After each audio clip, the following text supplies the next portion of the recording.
नमस्कार, उत्तराखंड लाइव का स्वागत करती हूँ मैं आयशा। खबर विस्तार में। मैंगलोर पुलिस ने विभिन्न अपराधों से जड़ित विभिन्न व्यक्तियों से मुकदमा में जब्त किए गए अवैध तमंचों, चाकू और अन्य हथियारों का न्यायालय के आदेश के बाद निस्तारण कर दिया। पुलिस महानिदेशक के निर्देश के तहत मालखाने के रिकॉर्ड को अपडेट करते और सुरक्षा के मद्देनजर यह कार्रवाई की गई। जॉइंट मजिस्ट्रेट रुड़की दीपम रामचंद्र शेठ और एसपी देहात शिखर चंद्र शुयाल की मौजूदगी में गठित समिति की निगरानी में अवैध तमंचों और हथियारों को रोड रोलर से कुचलकर पूरी तरह नष्ट किया गया, ताकि उनका दोबारा किसी भी तरह से दुरुपयोग ना हो सके। इसका एक रूटीन वर्क है। ऐसे मामले जिसमें कोर्ट से फाइनल निर्णय आ चुका होता है, अपील में नहीं होता है, ऐसे मालों को हम डिस्ट्रॉय करते हैं। तो इसमें हमारे जॉइंट साहब और मेरे नेतृत्व में एक टीम बनी थी। उस टीम में हमारे 63 माल ऐसे थे जो ऋषिकेश के आईएसबीटी क्षेत्र में रेडी पटरी संचालक को नोटिस देने और उनकी ठेलियां सील किए जाने के विरोध में एबीवीपी और भाजपा युवा मोर्चा के कार्यकर्ता ने नगर आयुक्त के मुलाकात की। कार्यकर्ता ने कार्रवाई वापस लेने और प्रभावित ठेली संचालकों को राहत देने की मांग की। वहीं नगर संयुक्त विजय नाथ शुक्ला ने कहा कि अधिकांश लाइसेंस की वैधता समाप्त हो चुकी है, इसलिए संचालकों को लाइसेंस का नवीकरण कराने और वेंडिंग जोन में शिफ्ट होने की सलाह दी गई है। बेसिकली ये दुकानों के विवाद नहीं है, ये है कि जो चलते फिरते ठेले हैं, ज्यादातर ये मामला उनसे संबंधित है जिनको आईएसबीटी उसके आसपास में व्यवसाय का लाइसेंस दिया गया था, जिसमें भी ज्यादातर लोगों के लाइसेंस एक्सपायर हो चुके हैं। उत्तराखंड सरकार और केंद्र सरकार के संयुक्त मिलित के अनुसार पहल के तहत आर्थिक रूप से कमजोर परिवार को अपना घर उपलब्ध कराने की योजना अंतिम चरण में पहुंच गई है। प्रधानमंत्री आवास योजना के अंतर्गत उधम सिंह नगर के रुद्रपुर स्थित ग्राम वागवाल में 1872 ईडब्ल्यूएस आवासों का निर्माण लगभग पूरा हो चुका है। भाजपा प्रदेश प्रवक्ता कमलेश रमन ने कहा कि मुख्यमंत्री पुष्कर सिंह धामी के नेतृत्व में गरीब और निम्न मध्यम वर्ग के परिवार को करीब 3 लाख रुपए में आवास उपलब्ध कराए जाएंगे, जबकि शेष राशि आसान किस्तों में ली जाएगी। उन्होंने कहा कि इस योजना से वर्षों से किराए पर रहने वालों और अतिक्रमण की जद में रहने वालों परिवार को अपना घर मिलेगा। भारतीय जनता पार्टी चला रही है। हमने यहाँ पर पीएम आवास देकर के अपने प्रबुद्ध जो हमारे निम्न मध्यम वर्गीय जो लोग हैं उनको आवास देने का काम किया है। हम तमाम जो चीजें हम अपनी मातृशक्ति के नाम से कर रहे हैं। तो उत्तराखंड के रास्ते होने वाली कैलाश मानसरोवर यात्रा की सभी तैयारियां लगभग पूरी हो चुकी है। पहले तीर्थयात्री दल 4 जुलाई को उत्तराखंड पहुंचेगा। इस वर्ष 50-50 श्रद्धालुओं के 10 जत्थे लिपू लेख मार्ग से यात्रा करेंगे। पर्यटन एवं धर्मस्व मंत्री सतपाल महाराज ने बताया कि इस बार श्रद्धालुओं को केवल 38 किलोमीटर की पैदल यात्रा करनी होगी, जबकि शेष यात्रा वाहन से पूरी की जाएगी। उन्होंने कहा कि लिपू लेख दरे से कैलाश पर्वत के दर्शन के साथ आदि कैलाश और ओम पर्वत के दर्शन का भी अवसर श्रद्धालुओं को मिलेगा। बड़ी महत्वपूर्ण है और यात्रा में लिपू लेक के ऊपर जहाँ पर दर्रा है वहां के चोटी के ऊपर आप खड़े होकर के एक ऐसा स्थान है जहां से आप कैलाश का दर्शन कर सकते हैं। बिना चाइनीज वीजा लिए, बिना पासपोर्ट के आप भारत की भूमि से ही कैलाश का दर्शन कर सकते हैं। राजधानी देहरादून में बढ़ते सड़क दुर्घटना को देखते हुए परिवहन विभाग ने प्रवर्तन अभियान तेज कर दिया है। आरटीओ प्रवर्तन अनीता चमोली ने बताया कि विभाग की टीमें लगातार चेकिंग अभियान चला रही है और यातायात नियमों का उल्लंघन करने वालों पर सख्त कार्रवाई की जा रही है। उन्होंने कहा कि दस्तावेज पूरी न होने पर ई चालान और वाहन सीज की कार्रवाई भी तेज कर दी गई है। साथ ही लोगों से यातायात नियमों का पालन करने और सड़क सुरक्षा के प्रति जागरूकता रहने की अपील की गई है। हमारे जो सारे प्रवर्तन दल हैं, चाहे उसमें इंटरसेप्टर हो, टास्क फोर्स है, रेगुलर एनफोर्समेंट है या बाइक स्क्वाड है, वो चेकिंग तो करते ही रहते हैं। और विगत कुछ वर्षों में और इस वर्ष भी चालान में काफ़ी अच्छी वृद्धि हुई है, लेकिन चूंकि ट्रैफिक का फ्लो बहुत ज़्यादा है तो उन पर शायद हम नियंत्रण नहीं कर पा रहे हैं। तो आगामी श्रावण माह के कावड़े मेले के लिए सुरक्षित और व्यवस्थित ढंग से संपन्न कराने के लिए प्रशासन ने तैयारियां तेज कर दी है। इसी क्रम में गढ़वाल कमिश्नर आनंद स्वरूप ने लक्ष्मण झूला से नीलकंठ महादेव मंदिर तक व्यवस्था का निरीक्षण किया। उन्होंने ट्रैफिक, पार्किंग, पेयजल, बिजली, स्वच्छता, चिकित्सा सुविधा और सुरक्षा व्यवस्था का जायजा लेते हुए संबंधित अधिकारियों को समय से सभी तैयारियां पूरी करने के निर्देश दिए। कमिश्नर ने भीड़ प्रबंधन और आपदा से निपटने के लिए भी सभी विभाग को पूरी तरह सतर्क रहने को कहा।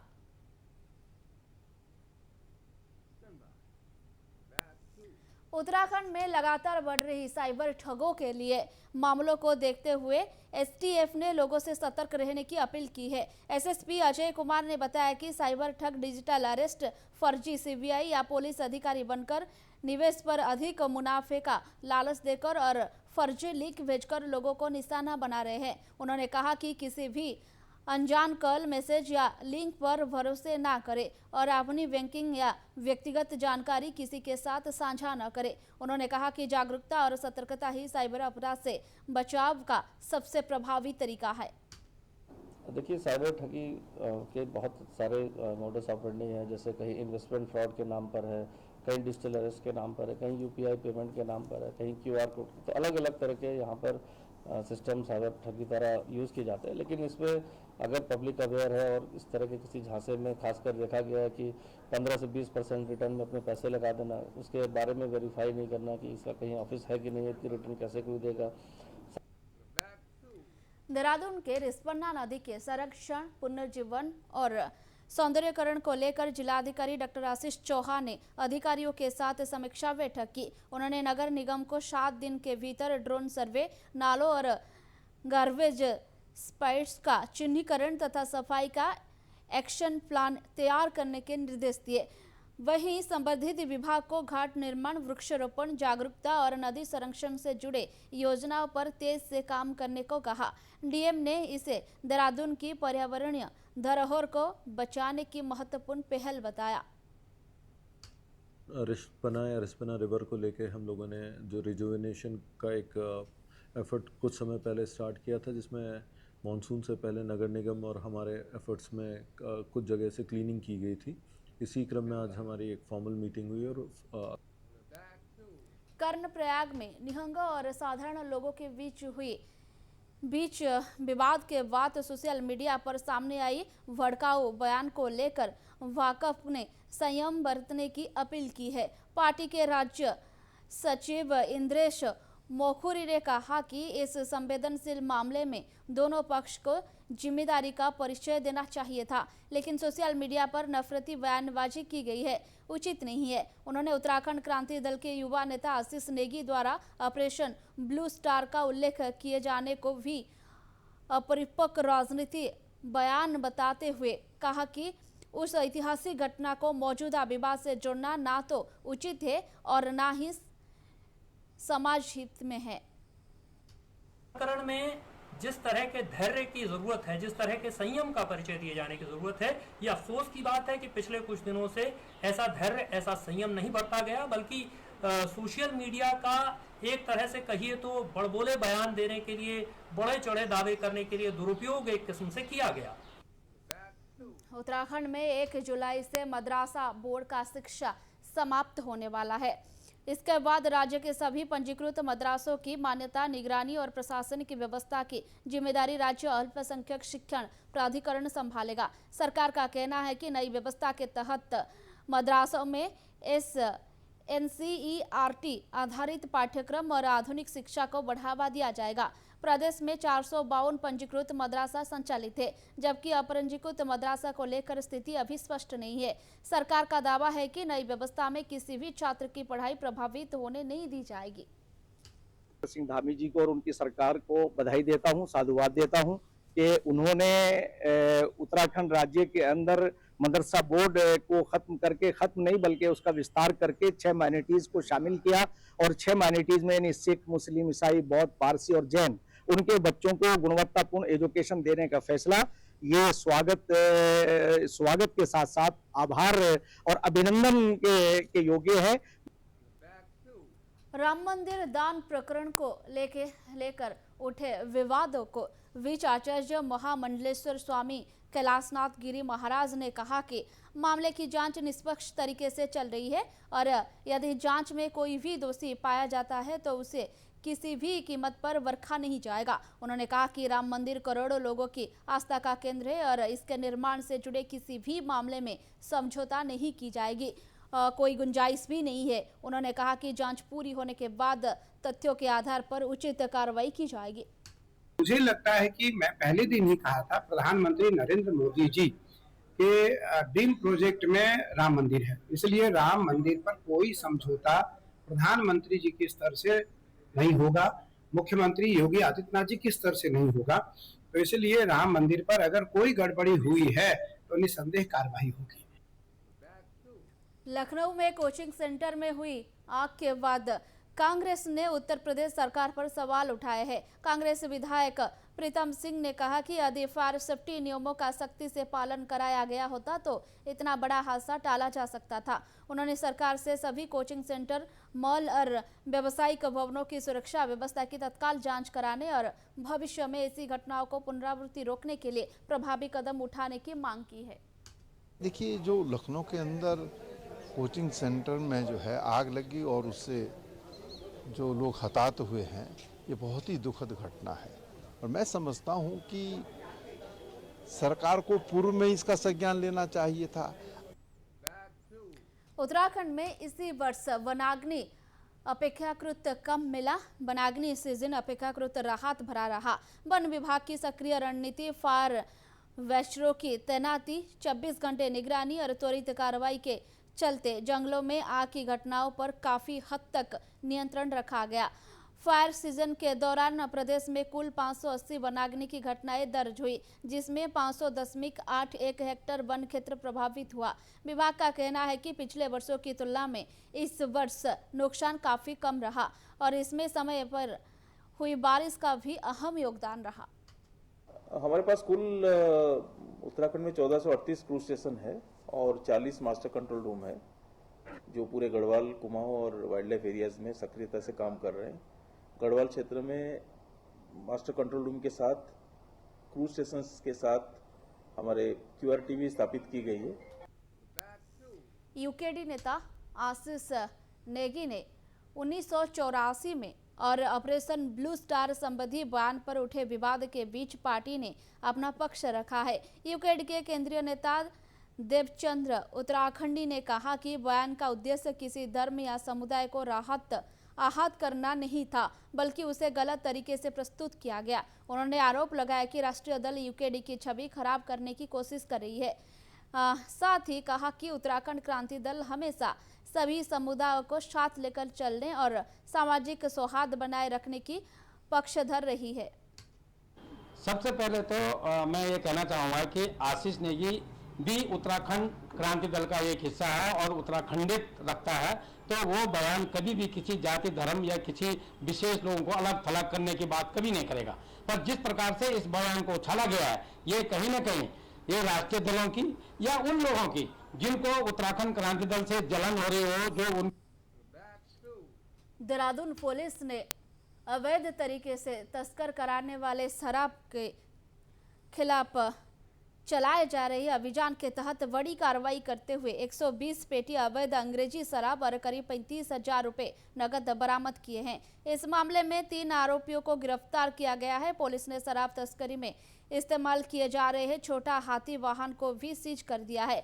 पुलिस का कहना है कि अवैध शराब के कारोबार पर लगातार सख्त कार्रवाई जारी रहेगी। ऑपरेशन प्रहार के तहत कोतवाली विकासनगर क्षेत्र में कुल्हाल बॉर्डर पर सघन चेकिंग के दौरान रात्रि में एक छोटा हाथी जो पोंटा साहिब की दिशा से देहरादून की तरफ आ रहा था, उसको रोका गया।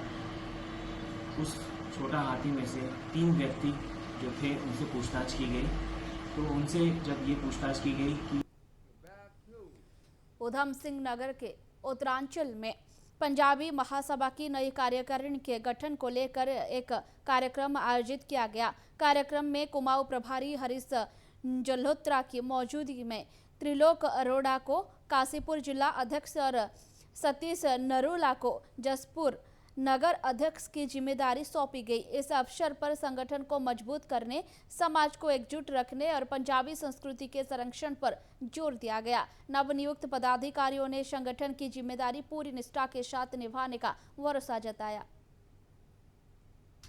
ऐसा कुछ नहीं था और आज भी एकजुट है, और क्योंकि अब नई कार्यकारिणी गठित हुई है, इसलिए हमारे प्रदेश अध्यक्ष जी के आदेशानुसार मेरे साथ हमारे बड़े भाई प्रदेश महामंत्री राजकौर पटेला जी, बड़े भाई प्रदेश उपाध्यक्ष राजेश डावर जी के नेतृत्व में हम लोग यहाँ पर आए हैं। और हमें हर जगह जिलाध्यक्ष, क्योंकि मैं कुमाऊं मंडल प्रभारी हूँ, तो मेरे को ये दायित्व है कि मैं हर जगह जाके, क्योंकि हमारे उधम नगर में 2 जिलों को बांटा है। ऋषिकेश पुलिस ने अलग अलग कार्रवाई करते हुए वाहन चोरी और तथा नशा तस्करी के 2 मामले का खुलासा किया है। पुलिस ने एक आरोपी को चोरी से स्कूटी के साथ गिरफ्तार किया, जबकि दूसरे आरोपी के कब्जे से 2 किलो गांजा बरामद किया गया। वाहन चोरी के आरोप के खिलाफ पहले से कई मुकदमे दर्ज है। वहीं गांजा तस्करी के मामले में पुलिस NDPS एक्ट के तहत कार्रवाई करते हुए पूरे नेटवर्क की जांच में जुटी है। ऋषिकेश शहर में बढ़ते अतिक्रमण और लगातार लग रहे ट्रैफिक जाम की समस्या के समाधान के लिए नगर निगम ने 30 जून को एक महत्वपूर्ण बैठक बुलाई है। नगर आयुक्त विजयनाथ शुक्ला ने बताया कि बैठक में पुलिस प्रशासन, परिवहन विभाग के अधिकारियों के साथ व्यापार मंडल, ठेला खोखा फंड संगठन, टैक्सी यूनियन और अन्य संगठनों के प्रतिनिधि भी शामिल होंगे। बैठक का उद्देश्य सभी पक्ष के साथ मिलकर ऐसा समाधान तैयार करना है जिसके शहर को जाम और अतिक्रमण की समस्या से राहत मिल सके। पुलिस और प्रशासन से भी उपस्थित रहने के लिए अनुरोध किया गया। साथ में परिवहन विभाग RTO साहब को भी कहा गया है, और सभी जितने हमारे यहाँ पे यूनियन है, व्यापार मंडल, ठेला खोखा फंड, टैक्सी यूनियन, सभी से अनुरोध किया गया कृपया। उधम सिंह नगर के जसपुर में उत्तराखंड क्रांति दल के नेता आशीष नेगी ने कथित विवादित बयान को लेकर सिख समाज में नाराजगी देखने को मिली। विभिन्न गांवों से पहुंच सिख समाज के लोगों ने कोतवाली पहुंचकर पुलिस की तहरीर सौंपते हुए कार्रवाई की मांग की। समाज के प्रतिनिधियों ने चेतावनी दी कि यदि जल्द उचित कार्रवाई नहीं हुई तो तराई क्षेत्र के सिख समाज एकजुट होकर बड़े स्तर पर आंदोलन करेगा। तो उसके जवाब में हमने ज्ञापन दिया है कि हमने भाई ये जो पेन रखी है, ये कोई हमने दाल सब्जी काटने के लिए नहीं रखी हुई, ये हमें भी चलानी आती हैं। और रही बात, वो एक इतना शर्मनाक धब्बा है हिंदुस्तान के इतिहास पे, जिसकी अभी तक कांग्रेस के सबसे बड़े जो नेता हैं राहुल गांधी, वो भी माफी मांग चुके हैं। मुख्यमंत्री पुष्कर सिंह धामी ने रुड़की में आयोजित युवा शक्ति संवाद कार्यक्रम में पहुंचे, जहां उन्होंने प्रदेश भर में आए युवाओं से सीधा संवाद कर उनके सुझाव, अपेक्षाएं और विचार सुने। मुख्यमंत्री ने कहा कि राज्य सरकार युवाओं को विकास की मुख्य धारा से जोड़ने के लिए लगातार काम कर रही है। उन्होंने रोजगार, स्वरोजगार, स्टार्टअप, कौशल विकास और नई योजनाओं को लेकर सरकार की प्राथमिकताओं की जानकारी भी दी। मुख्यमंत्री ने कहा कि युवाओं से सुझाव के 3 निर्माण से शामिल कर उत्तराखंड के विकास को नई गति दी जाएगी। कार्यक्रम में कैबिनेट मंत्री प्रदीप बत्रा, रुड़की के मेयर, भाजपा के वरिष्ठ पदाधिकारी और बड़ी संख्या में युवा मौजूद रहे। पौड़ी गढ़वाल के लेसडाउन विधानसभा क्षेत्र में नैनीडांडा में गुलदार के हमले में एक महिला की मौत के बाद लोगों का आक्रोश लगातार बढ़ता जा रहा है। क्षेत्रीय विधायक दिलीप सिंह रावत भी ग्रामीण के साथ धरने पर बैठ गए और वन विभाग व सरकार से आदमखोर गुलदार को जल्द पकड़ने की मांग की। इस दौरान ग्रामीण ने जोरदार प्रदर्शन कर क्षेत्र में सुरक्षा व्यवस्था मजबूत करने और वन विभाग की सक्रिय निगरानी की मांग उठाई। विधायक ने कहा कि बढ़ते वन्यजंतु हमले गंभीर चिंता का विषय है और इस मुद्दे को सरकार ने समक्ष मजबूती से उठाया जाएगा। साथ ही प्रभावित परिवार को हर संभव सहायता दिलाने का आश्वासन भी दिया गया। शूट करने का आदेश नहीं है तो शूट करने के भ्रम क्यों फैलाया जा रहा है? फिर साफ बोला जाए कि पिंजड़े में पकड़ना, अगर पिंजड़ा आया है तो इसका मतलब पिंजड़े में पकड़ा जाएगा। ये झूठ यहाँ पर बोला जा रहा है और लाशों पर राजनीति की जा रही है।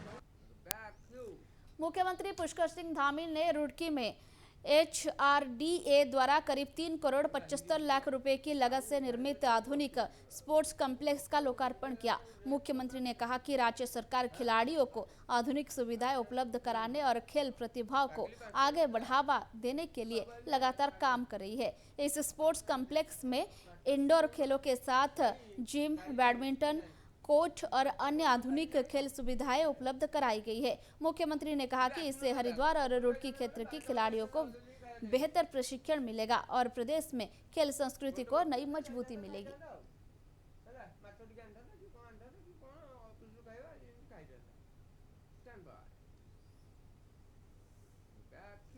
मुख्यमंत्री पुष्कर सिंह धामी की विधानसभा चंपावत से कांग्रेस ने 2027 विधानसभा चुनाव का बिगुल फूंक दिए है। कांग्रेस प्रदेश अध्यक्ष गणेश गोदियाल ने परिवर्तन संकल्प यात्रा का शुभारंभ करते हुए कार्यकर्ताओं से बूथ स्तर तक संगठन को मजबूत करने का आह्वान किया। उन्होंने दावा किया कि वर्ष 2027 में प्रदेश में कांग्रेस की सरकार बनेगी। गोदियाल ने राज्य सरकार पर शारदा कॉरिडोर और चलती क्षेत्र में अवैध खनन को लेकर निशाना साधा। साथ ही आरोप लगाया कि विकास कार्यों के ठेके बाहरी कंपनियों को दिए जा रहे हैं, जिसके स्थानीय युवाओं को रोजगार नहीं मिल पा रहा है। उन्होंने कहा कि कांग्रेस जनता के मुद्दे को लेकर मैदान में उतरेगी और परिवर्तन का संकल्प लेकर आगे बढ़ेगी। मैंने पहले ही ये बात सबके सामने अपने मन की बात कही कि एक तो मैं इसकी शुरुआत भगवान गोलजू के दरबार से करना चाहता था और आज सुबह जैसे ही मैं चंपावत पहुंचा, मैं सबसे पहले गोलजू के दरबार गया, उनके चरणों में शीश नवाकर इस उत्तराखंड प्रदेश के तमाम माताओं की, बहनों की, भाइयों की, बुजुर्गों की और युवाओं की जो इच्छाएं हैं, जिन जिन बातों से वो सरकार से पीड़ित हैं, उन तमाम भावनाओं को उनके चरणों में समर्पित करके आया। मैंने पहले ही ये बात सबके सामने अपने मन की बात। उत्तराखंड लाइव को यहीं रखती हूँ। नमस्कार।